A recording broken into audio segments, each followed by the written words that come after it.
Good morning dear student. तो कैसे हैं आप लोग? पढ़ाई ठीक ठाक चल रहा है? चलिए एक बार फिर आपका जो है राज फिजिक्स क्लासेस में स्वागत है। और आज हम लोग देखेंगे, टॉपिक लिख दिए हैं कि विद्युत धारिता का जो मात्रक होता है, उसके बाद फैराड की परिभाषा क्या होता है, जो कि बहुत इंपॉर्टेंट है। एग्जाम में यहां से क्वेश्चन बनता ही बनता है, इसलिए आप लोग पूरा केयर से देखिएगा, ठीक है। धारिता का विमीय सूत्र क्या होता है? धारिता अदिश होता है या सदिश होता है? आवेश तथा विभव का जो ग्राफ होता है उसको दर्शाना है। चलिए तो ये हम लोग देख लिए कि आज हम लोगों को ये पढ़ना है। तो एक बार संक्षिप्त में एक बार इधर देख लें कि जरा कामयाब तो होने दो मुझे मेरे दोस्त, फिर मेरे भी दिन बदल जाएंगे। जरा कामयाब तो होने दो मुझे दोस्त, फिर मेरे भी दिन बदल जाएंगे। जो चार लोग मेरे पीछे बातें करते हैं वह भी मेरे पीछे चले आएंगे। इसका मतलब क्या हुआ कि यदि आप कामयाब होते हैं, यदि आप कोई मंजिल हासिल करते हैं, तभी आपका चर्चा होगा, तभी लोग आपके बताए हुए मार्ग पे चलेगा, नहीं तो लोग आपका वैल्यू ही नहीं देगा। ऐसे भी आजकल का जमाना हो गया है कि जो है ना, जिसका जॉब है या तो जो कुछ कर रहा है उसी को आदमी जो है वैल्यू देता है। मतलब वैल्यू एक पोस्ट के आधार पे हो गया।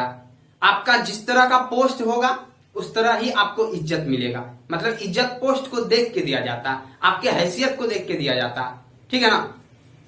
तो इसीलिए बोल रहे हैं कि जरा कामयाब तो होने दो मुझे दोस्त, फिर भी मेरे दिन भी बदल जाएंगे। जो चार लोग मेरे पीछे बातें करते हैं, जो अच्छाई बुराई करते हैं, वो भी मेरे पीछे चले आएंगे। मतलब वो भी आपका अनुसरण करने लगेगा कि आप क्या करके सक्सेस पाए, ठीक है ना। तो चलिए आज हम लोग जो है सीरीज को आगे बढ़ाते हुए विद्युत धारिता का मात्रक की चर्चा करते हैं। तो सबसे पहले देखते हैं विद्युत धारिता का जो मात्रक होता है। सिंपल में समझ जाएंगे कि विद्युत धारिता का जो एसआई मात्रक होता है वह फैराड होता है। बहुत इंपॉर्टेंट क्वेश्चन और बहुत बार पूछा हुआ है, ठीक है। विद्युत धारिता का एसआई मात्रक क्या होता है? फैराड होता है। अगर यहां पूछेगा कि फैराड होता है, फैराड को परिभाषित करें, 2 नंबर में क्वेश्चन आता है कि फैराड को परिभाषित करें, उसके बाद देगा धारिता का विमीय सूत्र क्या होता है। तो चलिए एक एक करके हम लोग देखते हैं।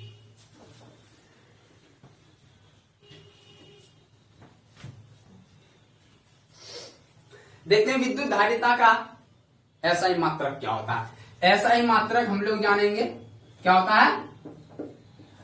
एसआई मात्रक फैराड होता है, ठीक है। एसआई मात्रक फैराड होता है। अब फैराड को परिभाषित करना है कि फैराड होता क्या है। तो हम लोग सबसे पहले जानते हैं धारिता क्या होता है। धारिता बराबर हम लोग पीछे पढ़ चुके हैं कि C बराबर Q बाय V होता है। क्या इतना तक में कोई दिक्कत? इतना तक में कोई दिक्कत? तो C बराबर Q बाय V हो गया। तो अब हम लोग धारिता को एक फैराड किसको कहेंगे? तो एक फैराड देखते हैं हम लोग। यदि Q बराबर 1 कूलम तथा V बराबर 1 वोल्ट, अर्थात यदि किसी चालक को 1 कूलम आवेश देने पर उस चालक में एक वोल्ट विभव उत्पन्न हो जाए, तो वह चालक की जो धारिता होती है वह 1 फैराड कहलाती है। डिफिनेशन को रटना नहीं है, डिफिनेशन को बनाना है, ठीक है ना। वो डिफिनेशन यहीं से बनता है, एक भी बोर्ड पे हम नहीं लिखते हैं, बट हाँ जो बोल रहे हैं वो आपके लिए डिफिनेशन है, ठीक है ना। अर्थात जो हम लोग देखते हैं कि यहां पर Q बराबर 1 कूलम, यदि किसी चालक पर, यदि ये चालक है, इस पे यदि हम लोग 1 कूलम आवेश दें, 1 कूलम आवेश दें, 1 कूलम जो हम लोग पढ़े हुए हैं, जब हम लोग इलेक्ट्रोस्टैटिक्स पढ़ रहे थे उसमें हम लोग पढ़े थे क्या, 1 कूलम बहुत बड़ा आवेश होता है, बहुत बड़ा आवेश होता है, ठीक है। उसके जगह पे हम लोग क्या करते हैं, छोटे छोटे आवेश के जो मात्रक होते हैं, छोटे छोटे मात्रक का प्रयोग करते हैं। जैसे नैनो कूलम, जैसे पिको कूलम, जैसे माइक्रो कूलम, जैसे मिली कूलम, इस तरह का हम लोग देखे थे। लेकिन कूलम बहुत बड़ा मात्रक होता है, ठीक है। उसी प्रकार से यदि 1 कूलम किसी आवेश को किसी जो है चालक पर दिया जाए, तो यदि इसमें 1 वोल्ट उत्पन्न हो जाए विभव, तो यही जो है 1 फैराड कहलाता है। अर्थात यहाँ पे हम लोग पुट करेंगे C बराबर यदि 1 कूलम हो जाए और यहाँ पे 1 वोल्ट हो जाए तो 1 C V पे पावर -1, इसको ऊपर ले जाएंगे V पे पावर -1 होगा। अर्थात इसी को कहते हैं 1 फैराड। फैराड को F से सूचित करेंगे तो 1 फैराड हुआ। तो 1 फैराड अब हम लोग फिर से परिभाषित कर देते हैं। क्या परिभाषित करेंगे कि यदि किसी चालक पर 1 कूलम आवेश देने पर उस चालक पर 1 वोल्ट विभव उत्पन्न हो जाए तो वह जो है आवेश की जो मात्रा होती है, जो धारिता होती है, वह 1 फैराड कहलाता है। समझ में आया कि वह 1 फैराड कहलाता है। यदि 1 कूलम आवेश दें तो 1 वोल्ट विभव उत्पन्न हो जाए तो वह 1 फैराड कहलाता है। अब 1 फैराड जो है बहुत बड़ा मात्रक है। बहुत बड़ा मतलब इतना बड़ा कि हम लोग 1 फैराड को निकाल ही नहीं सकते। आया समझ में कि 1 फैराड कब हम उत्पन्न कर सकते हैं, चालक कितना बड़ा होना चाहिए, ये हम लोग प्रूफ करके देखेंगे। इसका मतलब है कि यदि हम चालक को इस पृथ्वी के बराबर भी लें तो 1 फैराड नहीं पूरेगा। समझ में आया? मतलब मान लेते हैं कि ये पृथ्वी है, ठीक है ना, और ये पृथ्वी की त्रिज्या, यदि r मेरा पृथ्वी की त्रिज्या कितना होता है नहीं पता है? पता है? हाँ या ना? नहीं। तो पृथ्वी की जो त्रिज्या होती है वह 6371 किलोमीटर होता है। लेकिन आपको जनरली जो है इसका मान कहीं कहीं तो 6371 है, लेकिन कहीं कहीं जो है वह पृथ्वी की त्रिज्या 6400 किलोमीटर है। तो मतलब ये 6400 किलोमीटर ही लेंगे हम लोग, ठीक है ना। 6400 किलोमीटर लेने के बाद इसकी त्रिज्या, यदि कोई चालक है उसकी त्रिज्या 6400 किलोमीटर, मतलब इस ब्रह्मांड में ये जो पृथ्वी है, पृथ्वी के बराबर यदि त्रिज्या लें तो पर भी 1 फैराड नहीं पूरा सकते हैं। फैराड बहुत बड़ा मात्रक होता है, ठीक है। हम लोग प्रूफ करके देखेंगे कि आखिर ये क्यों नहीं हो पाता है। तो यहां से देखेंगे कि ये देख लिए कि 1 फैराड मुश्किल है, क्या बहुत मुश्किल है। तो मुश्किल है तो इसके जगह हम लोग किसका प्रयोग करते हैं, इसके जगह इसके छोटे छोटे मात्रक का प्रयोग करते हैं। जैसे हम लोग अन्य मात्रक देखेंगे जिसका हम लोग यूज करते हैं। अन्य मात्रक जो होगा वह 1 माइक्रोकूलम, 1 माइक्रो फैराड लेते हैं तो फैराड लिखेंगे, 1 माइक्रो फैराड लेंगे, उसके बाद 1 पिको फैराड लेंगे, या तो नैनो पहले लिख देते हैं, 1 नैनो फैराड या 1 पिको फैराड, या और भी जो ज्यादा होता है अच्छा ये फैराड लिखना है, ठीक है ना। तो ये हम लोग लेंगे। तो 1 माइक्रो बराबर कितना होता है 10 के पावर -6 होता है ये फैराड। 1 नैनो कितना होता है 10 के पावर -9 फैराड, ठीक है। और 1 पिको बराबर 10 के पावर 12 फैराड। तो इस प्रकार से हम लोग इतना छोटा मात्रक का यूज करेंगे, ठीक है ना। ऐसा मात्रक इतना छोटा का यूज करेंगे क्योंकि हम लोग जानते हैं 1 फैराड को लाना संभव नहीं है, ठीक है ना। तो अब देखते हैं फैराड का परिभाषा देख लिए। धारिता का विमीय सूत्र क्या होता है। एक बात आप लोगों को याद रखना है कि विमीय सूत्र जो होता है किसी का भी विमा याद नहीं करना है। तो करना क्या है, बेसिक सा याद करना है जो कि हमेशा यूज होते रहता है, ठीक है। जो हमेशा यूज होता है जैसे कि बल, दूरी, ठीक है ना, द्रव्यमान, ये सब क्या है, ये हमेशा यूज होने वाला है, ठीक है। जैसे आधारी राशि हम लोग पढ़े थे ना, आधारी व्युत्पन्न आप लोग 11th में पढ़े होंगे, ठीक है। तो उसी प्रकार से हम लोग को धारिता का बहुत सारे धारिता होता है, कंफ्यूज तो होंगे क्योंकि धारिता में अधिकतर यूज क्या होता है MLT, कहीं कहीं ए, कहीं कहीं हाँ, तो इस तरह होता है। तो हम लोग देखेंगे कि करना क्या है, इसको धारिता का विमीय सूत्र ज्ञात करना है। तो चलिए हम लोग ज्ञात करते हैं, रटना कुछ नहीं है, तो ये समझ गए होंगे, ठीक है। अब हम लोग धारिता का विमीय सूत्र ज्ञात करेंगे।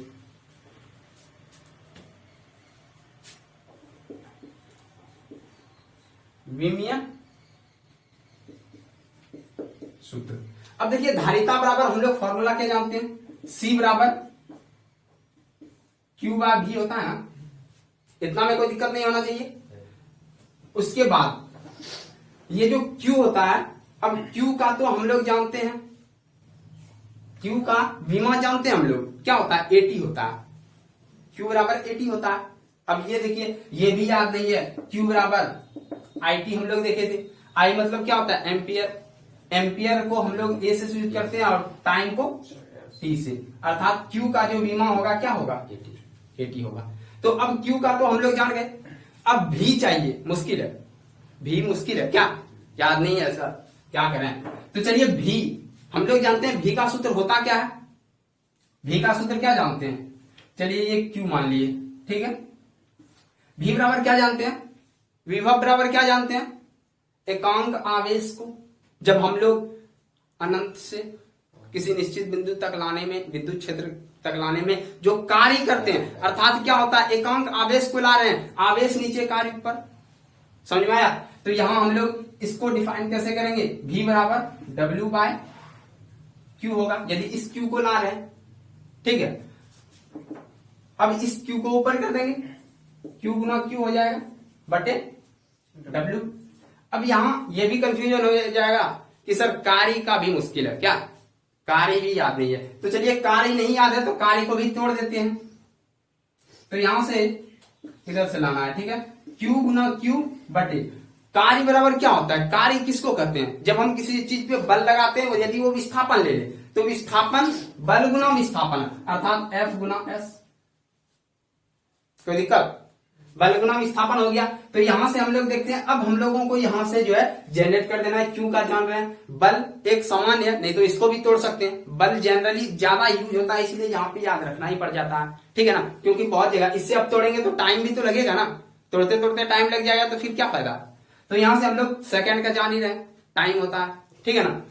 तो यहां से अब हम लोग कैसे क्या करेंगे, धारिता का बीमा,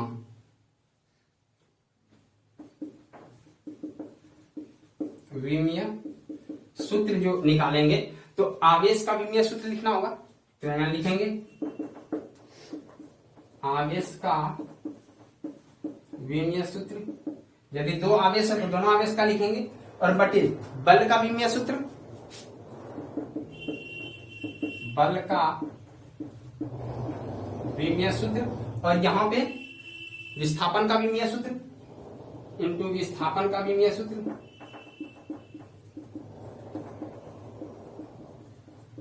हम इतना एक्सप्लेन इसीलिए कर रहे हैं ताकि आपको कुछ रटना नहीं पड़े, निकालने के लिए सीखना है, विमीय निकालने के लिए सीखना है, ठीक है ना।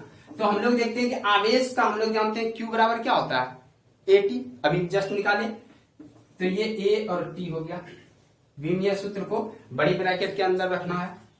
फिर यहां पे हम लोग देखते हैं ये भी AT हो गया, ठीक है। उसके बाद बल का हम लोग जानते हैं MLT पे पावर -2 होता है। उसके बाद विस्थापन जो होता है, विस्थापन का विमीय सूत्र, विस्थापन दूरी लंबाई L, तो यहां M देखिए, M किसके लिए प्रयोग करते हैं, M जो होता है वो द्रव्यमान के लिए होता है, L किसके लिए होता है, दूरी के लिए, मतलब लंबाई के लिए, और T समय के लिए, A धारा के लिए, ये हम लोग धारा के लिए जानते हैं, सब हो गया। तो अब हम लोग यहां क्या करेंगे, इसको हल कर देंगे, A square T square, direct यदि हम लोग लिखने का कोशिश करें तो आप लोग समझ जाइएगा, नहीं तो चलिए A स्क्वायर T स्क्वायर ये अलग कर दिए। अब जो है ये M है, L एक यहाँ दोनों गुना हो जाएगा, अर्थात इस पे भी पावर 1 है, इस पे भी 1 है, बेस समान है तो दोनों जुटेगा, अर्थात L2 हो जाएगा, L स्क्वायर नहीं बोलना है, 2 बोलना है, ठीक है। और T देखिए, T तो यहाँ है नहीं तो T -2 ही रह जाएगा, T पे -2 रह जाएगा। अब क्या करेंगे, इसको ऊपर ले जाना होगा, अर्थात जब हम उसको ऊपर ले जाएंगे तो ये A यहाँ पे है ही, पहले हम लोग M से स्टार्ट करते हैं, ठीक है ना। तो M ऊपर में ले जाएंगे तो यहाँ पे पावर 1 है, ऊपर ले जाएंगे 1 है तो ऊपर जाएगा माइनस जाएगा, अर्थात यहाँ M पे जो लिखेंगे -1 होगा, L यहाँ पे 2 गो है, ऊपर ले जाएंगे कितना हो जाएगा, -2 हो जाएगा। T देखिए, T पे यहाँ ऊपर है प्लस, ऊपर भी +2 है, और नीचे से माइनस को ऊपर ले जाएंगे प्लस, 2 और 2 कितना हो जाएगा, 4, अर्थात T पे कितना हो गया, T पे 4 हो गया। उसके बाद यहाँ पे देखते हैं A का 2 है, A पे 2, तो अब यहां से हम लोग विमीय सूत्र प्राप्त कर लिए। याद रखने का कोई चांस नहीं है, क्योंकि इस तरह कितना याद रखेंगे, इस तरह ही विमीय सूत्र पूरा इस तरह ही भरा होता है। तो निकालने के लिए यदि हम सीख जाते हैं कि विमीय सूत्र कैसे निकलता है तो कोई प्रॉब्लम नहीं होगा। तो चलिए हम लोग विमीय सूत्र देख लिए। अब धारिता यहां देखना है कि ये सदिश है अदिश है। अब यहां ये चर्चा करना होगा ये सदिश है या अदिश है। ठीक है, यदि अब हम मान लेते हैं कि यदि कोई लड़का है, ठीक है, यदि लड़का मान लेते हैं कि क्या मान ले, कोई भी कास्ट का, ठीक है, जिस कास्ट का है वो उस लड़की से उस कास्ट से ही शादी करता है। मान लीजिए यदि कोई राजपूत है तो राजपूत से शादी किया, तो अब उसका जो लड़का होगा उसका नाम क्या होगा, वही राजपूत से जाएगा ना। यदि कोई यादव है तो दोनों का यदि शादी होता है, जो उसका वंश चलता है वो यादव से ही चलेगा। और यदि ये राजपूत है और ये यादव है, अगर किसी तरह शादी हो जाए, ठीक है, मान लीजिए ऐसा होता ही है, तो यदि शादी हो जाता है तो अब जो है इसका भी अधिकार अपने बेटा पे या बेटी पे, इसका भी अधिकार। तो यहां पे मार हो सकता है कि इसका टाइटल क्या दे, फलना कुमार यादव की फलना कुमार सिंह, तो यहां पे टेंशन हो जाएगा। तो चलिए हम लोग इस कॉन्सेप्ट से हम लोग सीखते हैं कि जो है ना धारिता सदिश होता है या अदिश होता है। तो चलिए ये मिटा रहे हैं। ऐसे ये जो हम हरकत की है, जो एग्जाम्पल दिए वो आपको समझाने के लिए, ठीक है ना, दिल पे लेके नहीं बैठना है, चोट लगता है। धारिता का अब हम देखते हैं कि सदिश है या अदिश है। अब धारिता को हम लोग समझे कि C बराबर होता है Q/V होता है। अब यहां पे देखना है कि ये दोनों किस जाति का है, सदिश का या अदिश का है। तो यहां हमको जानना होगा कि ये Q क्या है, Q क्या होता है, जो चार्ज होता है वो अदिश होता है, ठीक है ना, जो चार्ज होता है वो अदिश होता है, मतलब ये अदिश हो गया। और हम लोग विभव क्या पढ़े थे, विभव क्या पढ़े थे, सारा समाप्त है। हम आप लोगों को पूरा नोट्स दिए हैं, पूरा ऑब्जेक्टिव हम बना के दिए हैं, एक एक ऑब्जेक्टिव। तो आप लोग याद क्यों नहीं कर रहे हैं, एग्जाम जब माथा पे आ जाएगा तो उस समय याद करेंगे। हम आप लोगों को पहले से ऑब्जेक्टिव दे चुके हैं, ताकि जो है आप लोग ऑब्जेक्टिव कम से कम देखिए, क्योंकि एग्जाम में इंपॉर्टेंट आपका ऑब्जेक्टिव ही है। थ्योरी से आपका नंबर कट सकता है, लेकिन ऑब्जेक्टिव से नंबर नहीं कटेगा। जो हम बना के आएंगे वो दावा करेंगे कि ये सही होगा, यदि सही है तो आपको याद करना होगा, ठीक है ना। तो भी अदिश है, विभव क्या है, एक अदिश है। अब देखिए थोड़ा सा याद दिला दें, अदिश कैसे, हम लोग विभव कैसे याद करते थे कि एकांक आवेश को किसी जो है विद्युत क्षेत्र में, ये विद्युत क्षेत्र था, इस विद्युत क्षेत्र में यहां तक लाते थे। तो हम बताए थे कि जो आवेश को ला रहे हैं वो रास्ता पर डिपेंड नहीं करता। हम लोग इस तरह भी लाते हैं, कहीं किताब में इस तरह देखते हैं, कहीं हम लोग इस तरह भी लेते आएंगे, मतलब ये मार्ग पे डिपेंड नहीं करता है, इसीलिए ये अदिश होता है। जिसका कोई दिशा नहीं है, किसी भी रास्ते से पहुंच सकते हैं, तो ये अदिश होगा ना। तो अर्थात विभव भी अदिश है, समझ में आया। तो यहां से हम लोग देखें, जब ये अदिश तो बेचारा ये क्या होगा, ये बोलेगा कि हम सदिश हो जाएंगे, मार लग जाएगा ना। तो C जो है ये भी अदिश हो जाएगा। अर्थात हम लोग पूरा एक्सप्लेन के साथ समझ गए कि यहाँ पे धारिता अदिश है या सदिश है। क्या इतना में कोई दिक्कत नहीं होना चाहिए, क्योंकि दिक्कत होने के लिए थोड़ी पढ़ते हैं, दिक्कत नहीं हो इसलिए पढ़ते हैं।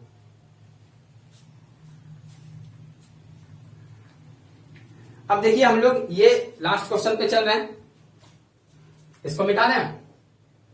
यस।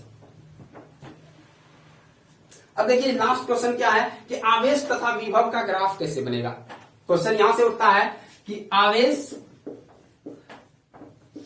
तथा विभव का ग्राफ। अब देखिए ग्राफ हम लोग कैसे बनाते हैं, ग्राफ जो है, अब यहां पे देखते हैं कि आवेश और विभव का, ठीक है, आवेश देखते हैं यहां Q है, ठीक है, और विभव क्या है, V है। अर्थात यदि हम किसी चालक पर आवेश देते हैं तो क्या होता है, उसमें V में वृद्धि होता है ना। मतलब जैसे जैसे आवेश बढ़ा रहे हैं वैसे वैसे इसका V भी परिवर्तित हो रहा है। अर्थात एक दूसरे की क्या बताए थे, समानुपाती होता है। कोई दिक्कत, यदि हम इसको 2 कूलम आवेश दें ये भी बढ़ जाएगा, 1 कूलम इसको दे रहे हैं ये भी 1 वोल्ट हो जाएगा। तो इसका मतलब क्या हो रहा है कि जैसे जैसे आवेश को बढ़ा रहे हैं वैसे वैसे विभव भी बढ़ रहा है। तो हम लोग ग्राफ कैसे बनाएंगे? ठीक है, मान लेते हैं कि ये चार्ज है, या तो चलिए इसका ग्राफ तो हम शायद पहले बता चुके होंगे, Q V के समानुपाती होता है। मतलब जैसे जैसे जो है Q और V को बढ़ा रहे हैं वैसे वैसे यहाँ पे ये हम लोग शायद बता चुके हैं, ठीक है ना। ये Q है, ये V है, तो ये जैसे जैसे बढ़ा रहे हैं वैसे वैसे ये भी बढ़ेगा। तो इसका मतलब समानुपाती होता है, तो ऐसे बनेगा। अब ये फिर माथा से उड़ जाएगा क्या, कैसे क्यों बना दी? चलिए हम यहां पे यदि बोलते हैं कि ये 1 है तो यहां भी 1 तक जाएगा ना, अर्थात ये भी 1 जाएगा। अगर ये बोलते हैं 2 से जा रहा तो इसका मतलब ये भी 2 से जाएगा। ये बोलेंगे 3 से जाएगा तो ये भी 3 से जाएगा। इसका मतलब ये दोनों कहां पे मिल रहा है, यही ना।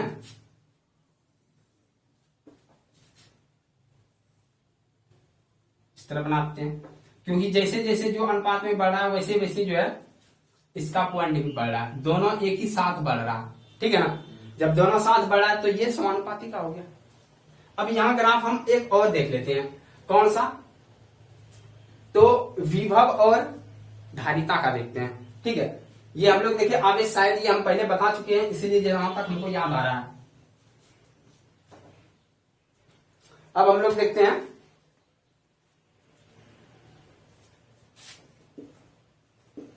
विभव तथा धारिता। ये चर्चा हम लोग करेंगे कि विभव और धारिता, जैसे जैसे विभव को, नहीं तो छोड़िए ये आगे बताते हैं, क्योंकि अभी हम विभव को जब पढ़ाएंगे ना, अभी धारिता और विभव में संबंध बहुत ज्यादा है, ठीक है ना। क्योंकि धारिता को जैसे जैसे हम लोग विभव को घटाएंगे धारिता क्या होगा, बढ़ेगा। ये तो कॉन्सेप्ट उड़ जाएगा, क्योंकि अभी तो बताया नहीं है कि विभव कैसे हम लोग बढ़ाते हैं घटाते हैं, जिसके कारण धारिता बढ़ती घटती, ठीक है ना। तो ये नेक्स्ट वीडियो में हम लोग चर्चा करेंगे कि विभव कैसे बढ़ाएंगे तो धारिता कैसे जो है घट जाएगा, अगर विभव को हम लोग घटाएंगे तो धारिता बढ़ जाएगा। घटने बढ़ने का हम लोग एक ग्राफ जानते हैं, आप लोग यदि जानना चाहते हैं तो देखिए सिंपल सा है। यदि मान लेते हैं कि ये जो है धारिता है और ये विभव है, ठीक है ना, बता ही देते हैं, ये विभव है और ये धारिता है, तो इसका मतलब जैसे जैसे विभव को कम करेंगे धारिता क्या होगा, बढ़ जाएगा। और जैसे जैसे विभव को बढ़ा देंगे धारिता क्या हो जाएगा, घट जाएगा। इसका मतलब इसका ग्राफ इस तरह जाएगा। ग्राफ सीखना है, ठीक है ना, ग्राफ को रटना नहीं है। मतलब यदि हम विभव को घटा रहे हैं तो इसका मतलब ये ऊपर जाएगा, और यदि विभव को हम दूरी बढ़ा रहे हैं इसका मतलब ये भी नीचे आएगा। तो इस तरह का ग्राफ बनता है, ठीक है ना। तो यहां तक क्लियर हो गया? Yes sir. तो आप लोग जो है पूरा वीडियो को देखिएगा, और यदि कोई डाउट हो जाए तो आप लोग कमेंट कीजिएगा, ठीक है ना। और मिलते हैं हम लोग नेक्स्ट वीडियो में, तब तक के लिए क्या जो भी चाहिए, लेकिन आप वीडियो देखिएगा, ठीक है। Thank you.